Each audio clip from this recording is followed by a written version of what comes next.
په کابل کې د موجودات په نوم د یو خصوصي شرکت له لوري د روغتیا وزارت سره د لکونو افغانیو په ارزښت د طبي درملو مرسته وشوه. دغه مرسته چې 2 قلمه طبي درمل دي مجموعي ارزښت یې 2.40 لک افغانۍ ده او نن د وزیر محمد اکبر خان په روغتون کې د روغتیا وزارت مسؤلینو ته وسپارل شوه. په جوړ شویو مراسمو کې د روغتیا وزارت مقام د دفتر رئیس وویل چې اوس مهال افغانستان په یو بد وضعیت کې قرار لري. نړیواله ټولنه او په کور دننه ټول شرکتونه او کمپنۍ مسؤلیت لري چې په دې بد وخت کې د بېوزله افغانانو لاسنیوی وکړي.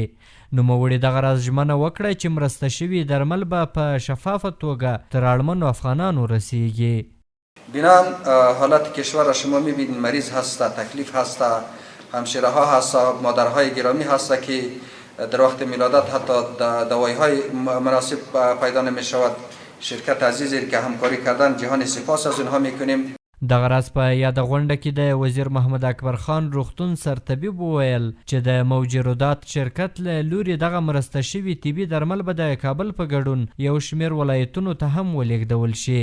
تر څو اړمنو کسانو ته ورسیږي. این کمک دوایی که از طرف شرکت موجودات و مقام وزارت صحت عامه شده و از طریق وزارت صحت عامه به شفاخانه وزیر اکبر خان و هدایت داده شده که از طریق شفاخانه وزیر اکبر خان به سایر شفاخانه‌های توزیع شود که در این جمله امپول میکوبلامین 99600 امپول است و امپول ویتامین D3 25920 امپول کمک شده که از این ما برای